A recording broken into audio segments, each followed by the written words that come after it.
नमस्कार, स्वागत है आपका के न्यूज इंडिया में। मैं हूं आपके साथ कैफ खान। खबरों से पहले नजर सुर्खियों पर। अंतिम तिथि नहीं बढ़ाने पर कोर्ट ने शिक्षा सचिव को व्यक्तिगत रूप पेश होने के दिए निर्देश। मामले की सुनवाई के लिए कोर्ट ने 5 अप्रैल की नियत की थी। त्रिवेंद्र सरकार में नियुक्ति दायित्वधारियों की हुई छुट्टी, शासन ने सभी को हटाने के जारी किए आदेश। मुख्य सचिव ओम प्रकाश ने जारी किया आदेश।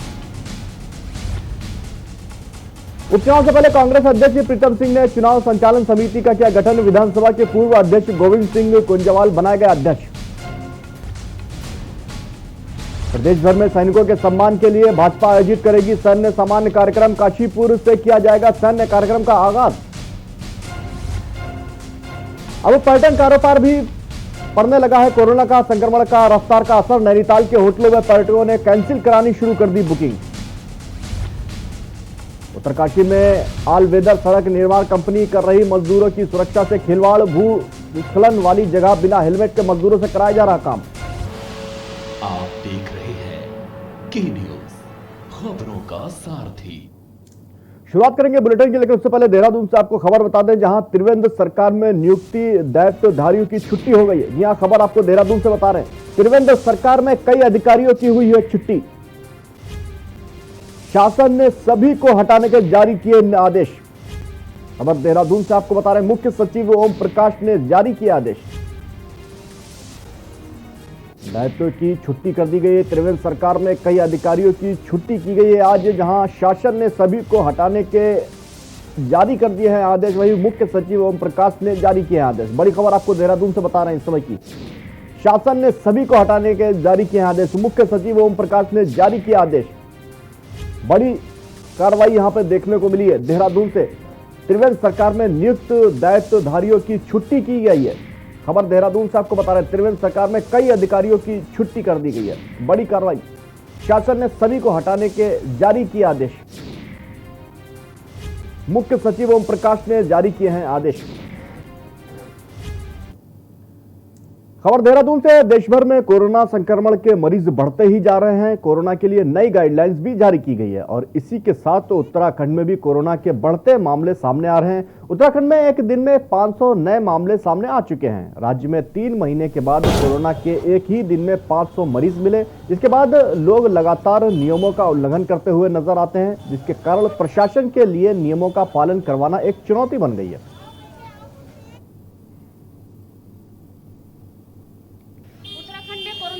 बढ़ते ही जा रहे हैं। बीते साल कोरोना ने सभी के दिलों में दहशत फैला दी थी। 2021 में कोरोना संकट नियंत्रण में आने के बाद एक बार फिर से बेकाबू हो गया है। यहाँ पर इतनी हालत खराब हो गई कि लॉकडाउन फिर से लगने की जो है बात की जा रही है। फिर भी यहाँ पे जो लोग हैं वो नियमों का उल्लंघन कर रहे हैं। कोई भी यहाँ नियमों का पालन नहीं करता नज़र आ रहा है। जितने भी लोग हैं, ना ही सैनिटाइजेशन हो रहा है, ना ही लोग मास्क लगा के यहाँ दिखते नज़र आ रहे हैं और साथ ही यहाँ पे सोशल डिस्टेंसिंग का भी पालन नहीं किया जा रहा है। तो ऐसे में अब देखना ये होगा कि किस तरीके से लोग अपने आप को सुरक्षित रखते हैं, कैसे नियमों का पालन करते हैं। कैमरा पर्सन खुशवंत चौधरी के साथ मैं शिवांगी आर्या, के न्यूज़ देहरादून। हम लोगों के शॉप में जितने भी कस्टमर आते हैं जी, वो तो सब अपने मास्क लगा के है और सैनिटाइजर हमने रखा हुआ है, सामने बोतल रखा है हमारा। सबको हाथ वगैरह सैनिटाइज करा के जब उनको हम एंट्री करते हैं कस्टमर के अंदर दुकान पे। और इस आपके काम में कितना फ़र्क पड़ा है? काम में कोरोना काल में तो काम में बहुत फ़र्क है, लेकिन पहले से कुछ थोड़ा बेटर हुआ है। पीछे तो 1 साल पूरा बहुत ज़्यादा खराब गया है सर। उत्तराखंड हाईकोर्ट ने प्राथमिक शिक्षकों की नियुक्ति संबंधित जनहित याचिका पर सुनवाई की है। सुनवाई के दौरान सरकार की ओर से कोर्ट को अवगत कराया गया कि वो 2021 फरवरी में आए CTET परिणामों के संबंध में शीतलीकरण नहीं देना चाहती। कोर्ट ने अंतिम तिथि नहीं बढ़ाने पर शिक्षा सचिव से सोमवार को व्यक्तिगत रूप से पेश होने के निर्देश दिए हैं। वहीं मामले की सुनवाई के लिए कोर्ट ने 5 अप्रैल की तिथि नियत की है।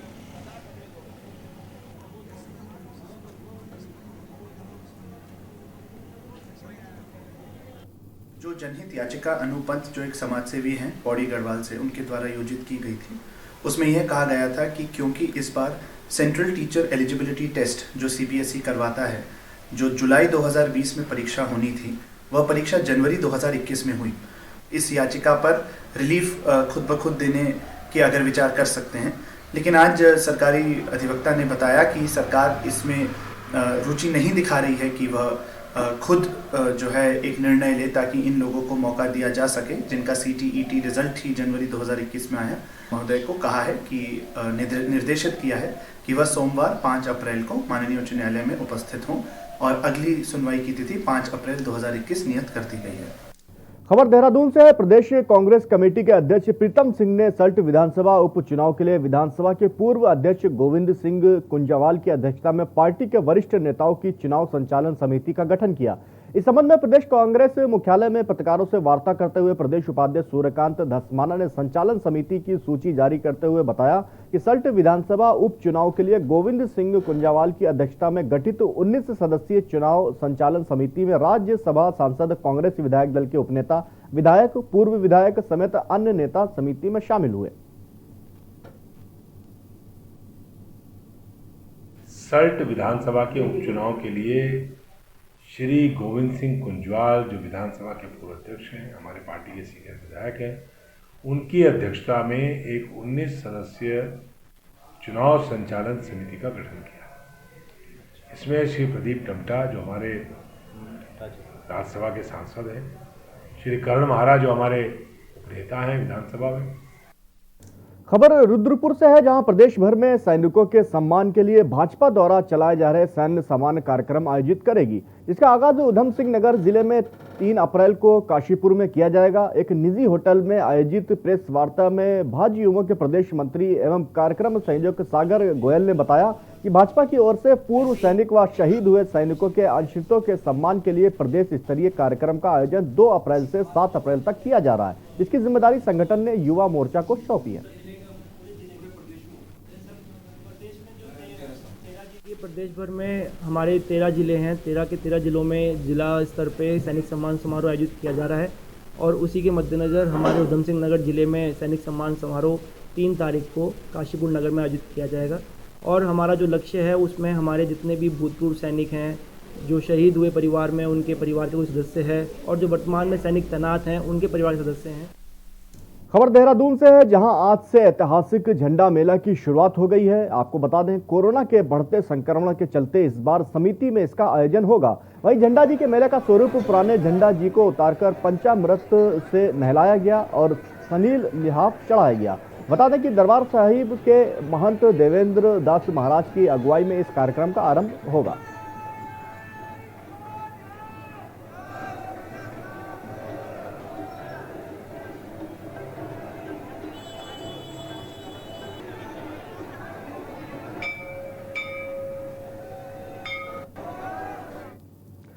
खबर उत्तरकाशी से सामने आई है, जहां यमुनोत्री हाईवे पर पाली गाड़ के समेत आलवेदर सड़क निर्माण कंपनी द्वारा किए गए कार्य की पोल खुल गई है। इस तरह का निर्माण कार्य कर लोगों की जिंदगी से खिलवाड़ किया जा रहा है। दरअसल यमुनोत्री हाईवे पर आलवेदर निर्माण कंपनी द्वारा भूस्खलन वाली जगह पर बिना हेलमेट के मजदूर कार्य कर रहे हैं, जिसके चलते मजदूरों की जिंदगी के साथ भी खिलवाड़ किया जा रहा है। आप तस्वीरों में साफ देख सकते हैं।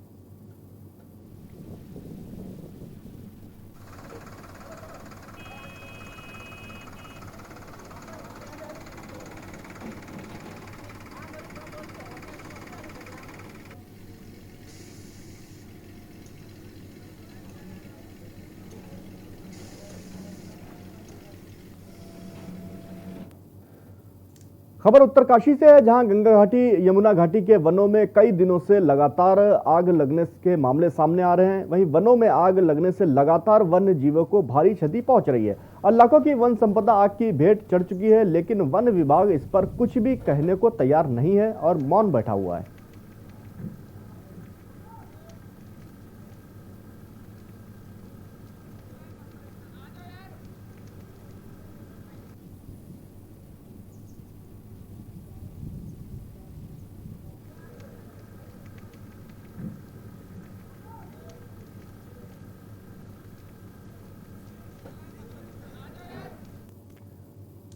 फिलहाल यहां पर करेंगे एक छोटे से ब्रेक के लिए, फौरन हाजिर होते हैं। आप देख रहे हैं के न्यूज, खबरों का सारथी।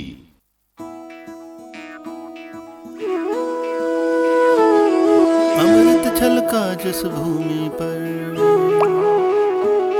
हरि ने जहां द्वार बनाया है,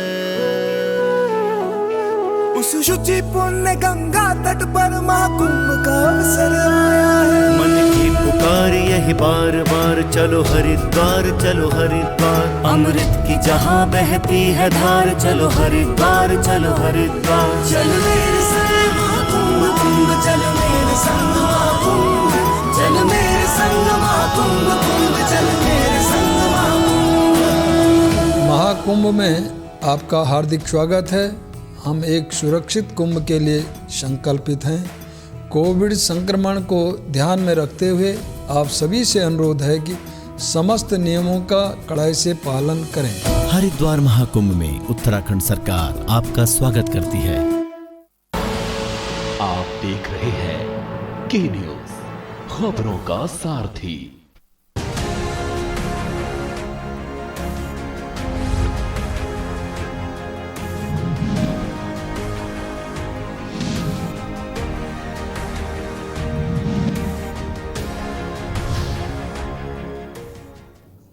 ब्रेक के बाद एक बार फिर स्वागत है आपका हमारा उत्तराखंड में। खबर नैनीताल से है। कोरोना संक्रमण की बढ़ती रफ्तार का असर अब पर्यटन कारोबार भी पड़ने लगा है। नैनीताल के होटलों में पर्यटकों ने बुकिंग कैंसिल करानी शुरू कर दी है। इस बदलाव से पर्यटन कारोबारी चिंतित हैं। उत्तराखंड में कोरोना संक्रमण के लगातार बढ़ते हालातों को देखते हुए प्रदेश सरकार ने प्रभावित राज्यों से उत्तराखंड आने वालों के लिए RT-PCR टेस्ट की नेगेटिव रिपोर्ट अनिवार्य कर दी।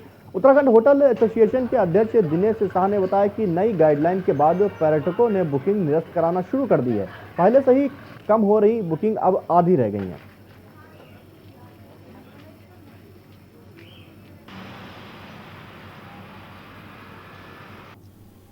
जो नई गाइडलाइन सरकार द्वारा जारी की गई है उससे बहुत ज़्यादा असर पड़ा है और बुकिंग्स काफ़ी हद तक कैंसिल्स हो चुकी हैं। 40% से ऊपर बुकिंग कैंसिल्स हो चुकी हैं और इतने शॉर्ट नोटिस में एक एडवाइजरी जारी करना कोई सही बात नहीं है, क्योंकि जो टूरिस्ट आया है जिनकी बुकिंग्स हैं उनको हम बुकिंग्स डिनाई नहीं कर सकते।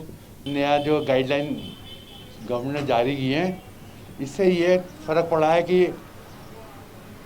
नैनीताल में नहीं, नैनीताल मसूरी जितने टूरिस्ट टाउन है सब जगह बुकिंग्स कैंसिल हो रही हैं और RT-PCR सरकार को चाहिए कि बॉर्डर में टेस्ट करें, लेकिन हमको पता लगा कि यहाँ टेस्टिंग नहीं हो रही है, जबकि आपका दूरदर्शन टेलीविजन कह रहा है इलेक्ट्रॉनिक मीडिया कि देहरादून वगैरह में बॉर्डर पर टेस्टिंग हो रही है। हमारे द्वारा जो है गाड़ी में जो अनाउंसमेंट किया जा रहा है लगातार गाड़ी के माध्यम से लोगों को मास्क पहनने के लिए और जो है सोशल डिस्टेंसिंग बनाए रखने के लिए लगातार जागरूक किया जा रहा है। इसके पश्चात भी जो लोग मास्क नहीं पहन रहे हैं या बगैर मास्क के बाजार में घूमते हुए पाए जा रहे हैं उनका हमारे द्वारा चालान किया जा रहा है। श्रद्धा का सैलाब और आस्था पर भक्ति के रस से सरोवर संगत का नजारा दरबार गुरु रामजी महाराज परिसर में देखने को मिला। कोरोना खतरे के बीच देहरादून में ऐतिहासिक श्री झंडा जी का मेले का आगाज हो गया। हालांकि कोरोना संक्रमण के चलते इस बार श्री दरबार साहिब और श्री झंडे जी मेला प्रबंधन कमेटी के मेला 2 दिन तक ही सीमित रखा गया है। वहीं आपको बता दें रविवार को नगर परिक्रमा के बाद धार्मिक मेला संपन्न हो जाएगा। कोरोना महामारी के बीच भी संगत श्रद्धा के सैलाब का के न्यूज इंडिया संवाददाता ने जायजा लिया। देहरादून में ऐतिहासिक झंडा मेले का आज से आगाज हो गया है। हर साल की तरह इस साल भी श्री गुरु रामराज जन्मोत्सव पर यह उत्सव बड़ी धूमधाम से मनाया जाता है। दूर दूर से संगत श्रद्धालु देशों से ही नहीं बल्कि विदेशों से भी यहाँ पर आते हैं। लेकिन मौजूदा समय की अगर बात की जाए तो कोरोना काल के चलते इस बार का जो ये उत्सव है थोड़ा कहीं ना कहीं इसमें जो फीकापन दिखाई दे रहा है। लेकिन जिस तरह से श्रद्धालु है यहाँ पर और जो उनके अंदर उत्साह है, जो भले ही चाहे कोरोना का समय हो चाहे कोई भी बड़ी महामारी, लेकिन साफ तौर पर आप उनके चेहरे पर खुशी देख सकते हैं। भक्तों के चेहरे पे देख भी सकते हैं कि कितने भावुक भी हैं। 27 साल बाद इनका ये नंबर आया है। आप साफ तौर पर मैं आपको दिखाना चाहूंगा इस समय यहाँ पर झंडे वाला पे जो वस्त्र सुबह 8 बजे यहाँ पर जो झंडे वाला है उनको उतार दिया गया था। उसके बाद गंगा जल से, दही से और शहद से उसका स्नान यहाँ पर कराया गया था। साफ तौर पर आप देख सकते हैं यहाँ पर इस समय वर्तमान समय की अगर बात करें सभी संगत श्रद्धालु यहाँ पर मौजूद है और सभी बकायदा सबने मास्क भी लगाया हुआ है, क्योंकि सभी जो कोरोना की जो गाइडलाइंस है उसका पालन भी करना बहुत जरूरी है। आप साफ तौर पर तस्वीरों में सबके चेहरे पर देख सकते हैं, सबके चेहरे पर आपको मास्क जरूर दिखेगा। तो जाहिर सी बात है, तो भले ही चाहे कोरोना हो या कोई भी बड़ी महामारी हो, कि उस सब चीज़ों को ध्यान में रखते हुए श्रद्धालुओं के चेहरे पर जो उत्साह है, जो हर साल की तरह जो खुशी इनके चेहरे पर है, वो साफ तौर पर देखी जा सकती है। साफ तौर पर आप देख सकते हैं कितना उत्साह है। बोले सोनेहाल, सत श्री अकाल, किस तरह से आप साफ तौर पर तस्वीरों में देख सकते हैं। कैमरा पर्सन लाइक अहमद के साथ मैं अशोक कुमार, के न्यूज़ इंडिया, देहरादून।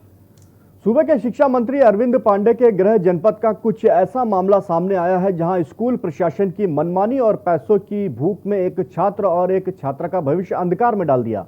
वर्ष 2018 में हाई स्कूल की परीक्षा के बाद अचानक छात्रा के पिता की मौत हो गई, जिसके चलते छात्रा के अभिभावक स्कूल की फीस देने में असमर्थ रहे और छात्र कोचिंग देकर अपने घर का पालन पोषण करती रही। छात्रा ने अपनी मार्कशीट को लेने के लिए स्कूल प्रशासन के आगे हाथ पैर जोड़े, लेकिन स्कूल प्रशासन ने उसकी एक ना सुनी। छात्रा संघ ने जुड़े छात्र नेताओं ने स्कूल के बाहर दरी बिछाकर स्कूल प्रशासन के खिलाफ जमकर नारेबाजी की।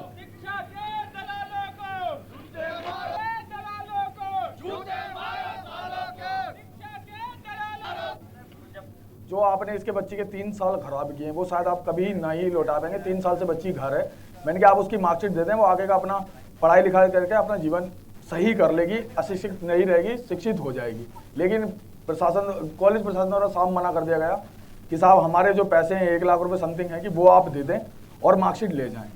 कल ही मन बना लिया था उस बेटी को, मैं कह के आया था कि तेरी मार्कशीट लेकर ही लौटेंगे।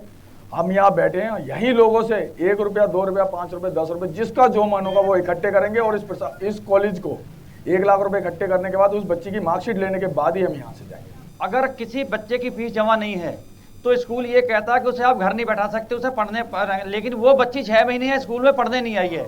जब बच्ची 6 महीने स्कूल में पढ़ने नहीं है तो उस पर सारे चीज़ें का जो जनरेटर का खर्चा, स्कूल का खर्चा, सारे क्यों जोड़े जा रहे हैं? उसने सिर्फ स्कूल में 6 महीने वो पढ़ी नहीं है, इसमें उसने सिर्फ एग्जाम दिए हैं। एग्जाम फीस कितनी बनती है वो आप बताएं? या ये है कि अगर बच्चा फीस नहीं है तो उसे तुमने स्कूल में तो घुसने नहीं दिया, तो उससे फीस किस बात की पूरी मांगी जा रही है? लॉकडाउन में तुमने ये कह दिया कि ट्यूशन फीस दे दो, बाकी खर्चे नहीं हुए तो हम नहीं ले रहे। हरिद्वार में चल रहे कुंभ मेले को देखते हुए सामाजिक संस्था लकी सेफ उत्तराखंड पुलिस के सहयोग से बाहर से आने वाले लोगों को कोरोना महामारी के प्रति जागरूक कर रही है। लोगों को मास्क, सैनिटाइजर देकर उनसे अपील की जा रही है कि भारत सरकार की जारी की गई गाइडलाइन का पालन करें और सोशल डिस्टेंस के साथ मास्क जरूर लगाएं।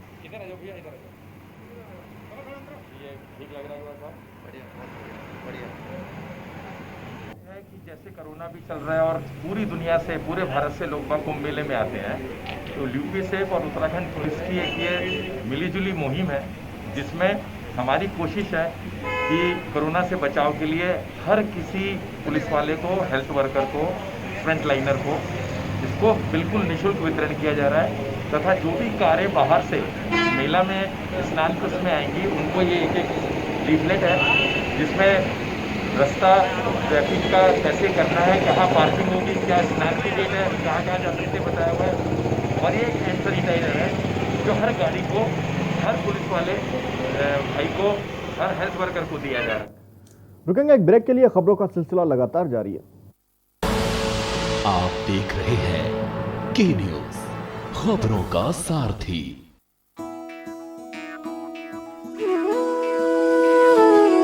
अमृत छलका जिस भूमि पर हरि ने जहाँ द्वार बनाया है,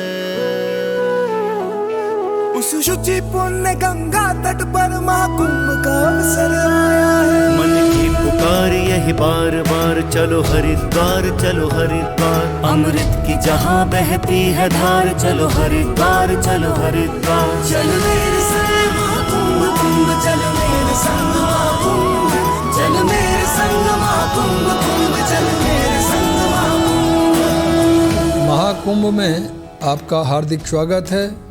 हम एक सुरक्षित कुंभ के लिए संकल्पित हैं। कोविड संक्रमण को ध्यान में रखते हुए आप सभी से अनुरोध है कि समस्त नियमों का कड़ाई से पालन करें। हरिद्वार महाकुंभ में उत्तराखंड सरकार आपका स्वागत करती है। सुबह के लिए उड़ चला गैरों की ज़मीं पर, खुशबू अपने पन की ढूंढता औरों की ज़मीं पर। मेरी माटी की ये जुबान, मेरी माटी की ये जुबान है, मुझ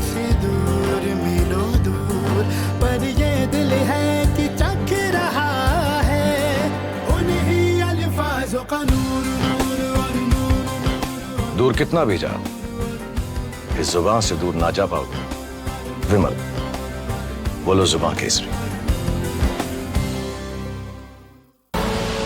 आप देख रहे हैं के न्यूज, खबरों का सारथी।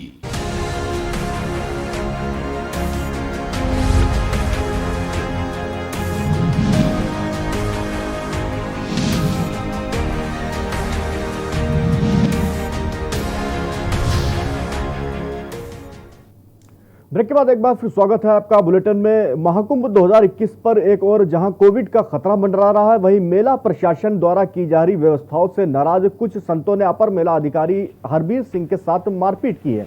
वहीं बता दें, कुंभ मेले में निर्मोही अखाड़े को दी जाने वाली सुविधाओं से नाखुश साधु संतों ने अपर मेला अधिकारी हरबीर सिंह और मौजूद पुलिसकर्मी जवान के साथ मारपीट कर दी, जिसमें पुलिसकर्मी जवान गंभीर रूप से घायल बताए जा रहे हैं। घायल पुलिसकर्मी को हॉस्पिटल में भर्ती कराया गया है। मौके पर तनाव की स्थिति को देखते हुए भारी संख्या में पुलिस बल और सुरक्षा कर्मी तैनात कर दिए गए हैं।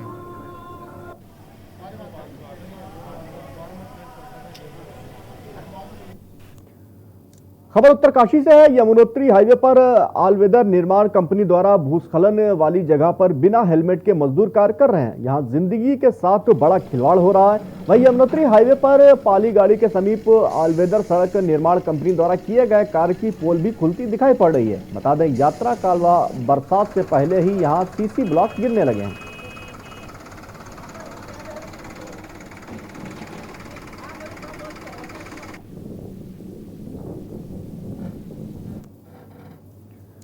जनपद उधम सिंह नगर की काशीपुर विधानसभा राजनीतिक परिदृश्य से काफी महत्वपूर्ण मानी जाती है। इसी सीट से कभी चुनाव जीत दर्ज कर नारायण दत्त तिवारी जैसे दिग्गज नेताओं ने शीर्ष के राजनीतिक पायदान पर अपनी अनूठी पहचान कायम की। लंबे समय तक ये सीट कांग्रेस का गढ़ मानी जाती थी, लेकिन फिर राम जन्मभूमि के आंदोलन की आग ने इस सीट को भाजपा की झोली में डाल दिया। उसके बाद चुनावी इतिहास में यह सीट भाजपा के खाते में ही दर्ज होती रही है। वहीं पिछली 4 बार से भाजपा के हरभजन सिंह चीमा इस सीट पर काबिज हैं, लेकिन वर्तमान परिस्थितियों की बात करें तो भाजपा की यह सीट खिसकती हुई नजर आ रही है। मेरी दावेदारी तो पूरी तरह से रहेगी पर मुझे अपने हाईकमान और अपने शीर्ष नेताओं पर पूरा विश्वास है। वो जिसको भी टिकट देंगे, जिसमें अपना विश्वास जताएंगे, अगर मुझ में जताएंगे तो मैं पूरी तरह से तन मन धन से इलेक्शन में उतरूंगी। और इस बार जो पिछली बार गलतियां हुई कि चीटिंग हो गई और हमारे हाथ से जीता हुआ इलेक्शन निकल गया, इस बार नहीं हो पाएगा। देखिए, भारतीय जनता पार्टी एक ऐसी पार्टी है जो सदैव अनुशासन के रूप में रहती है और हमारे यहाँ हम ये नहीं कह सकते कि क्या होना है। हमारे यहाँ जो संगठन का आदेश होता है उन्हीं आदेशों का हम लोग पालन करते हैं। यदि कोई ऐसा आदेश मुझे प्राप्त होता है तो उसका सम्मान किया जाएगा, बाकी जैसा संगठन का जो भी आदेश होगा उसका पालन किया जाएगा। हरिद्वार में कोरोना बम फूटने के बाद से जिला प्रशासन के हाथ पांव फूले हुए हैं। एक तरह से देखा जाए तो पुलिस का काम ट्रिपल हो गया है। एक तो पहले से ही क्राइम कंट्रोल, दूसरा कुंभ मेला व्यवस्था और अब कोरोना सैंपलिंग में ड्यूटी। पुलिस ने तीनों कामों के लिए रोड मैप बनाया है। वहीं कुंभ में आने वाले श्रद्धालुओं को बॉर्डर पर ही 72 घंटे की कोविड रिपोर्ट देना अनिवार्य है। इसके साथ ही सरकार द्वारा जारी की गई SOP का कड़ाई से पालन कराने की बात भी कही जा रही है।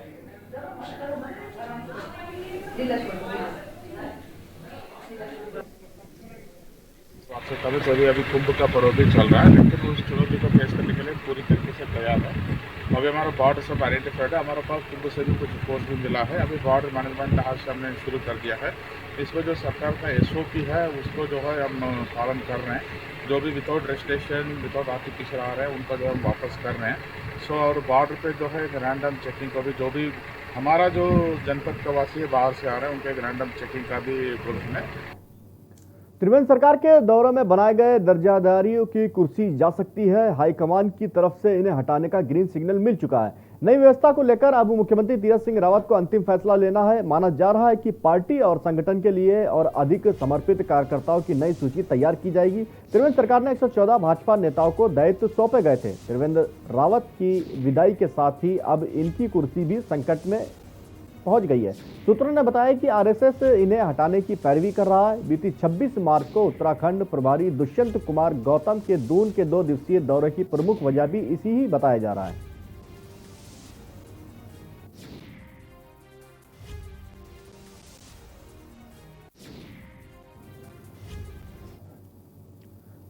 खबर नैनीताल से है। शहरी विकास मंत्री बंशीधर भगत के नैनीताल पहुंचने पर भाजपा कार्यकर्ताओं ने राज्य अतिथि गृह में जोरदार स्वागत किया।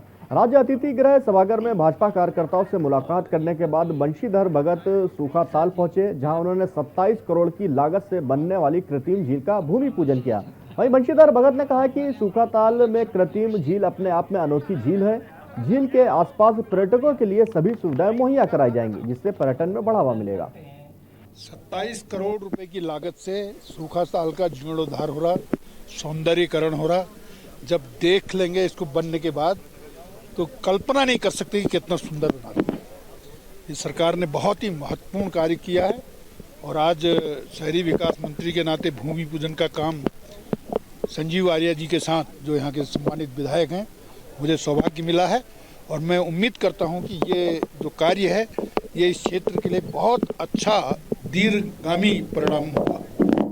उत्तराखंड में सल्ट विधानसभा सीट पर उपचुनाव होने हैं। ऐसे में कांग्रेस और बीजेपी चुनाव की तैयारियों में जोर शोर से जुट गई है। इसी बीच सल्ट विधानसभा उपचुनाव के लिए बीजेपी ने पहले अपने स्टार प्रचारकों की लिस्ट जारी की, जिसको लेकर कांग्रेस की राजनीति शुरू हो चुकी है।